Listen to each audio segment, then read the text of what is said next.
അപ്പൊ ഇതൊന്നും അറിഞ്ഞില്ലേ? എന്ത്? സിമന്റ് പോലുള്ള വസ്തു ഉപയോഗിച്ച് നിർമ്മിച്ച വ്യാജ വെളുത്തുള്ളിയുടെ ദൃശ്യങ്ങൾ വ്യാപകമായി പ്രചരിക്കുന്നുണ്ട്. എന്തോന്ന്?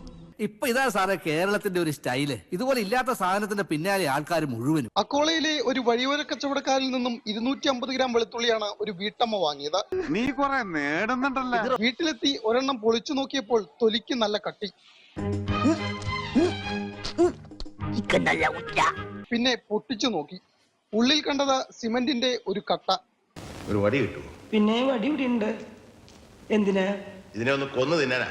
പുറം കണ്ടാൽ വെളുത്തുള്ളിയല്ലെന്ന് ആരും പറയില്ല. ഈ വ്യാജന് ഏതാണ്ട് 100 ഗ്രാം ഭാരമുണ്ടായിരുന്നു. അൾട്രാടെക് സിമന്റ്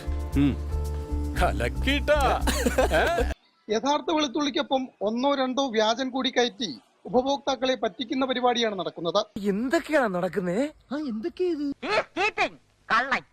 വെളുത്തുള്ളിക്ക് മഹാരാഷ്ട്രയുടെ ഗ്രാമീണ മേഖലകളിൽ 300 രൂപ വരെ വില ഉയർന്നിട്ടുണ്ട്. പണവും പേടാപവും നമുക്കുണ്ടിനാ, സൈറ്റുണ്ടല്ലോ സൈറ്റിൽ പണിയുണ്ടല്ലോ, വാശമുണ്ടിന്റെ പൊടിയാവാ.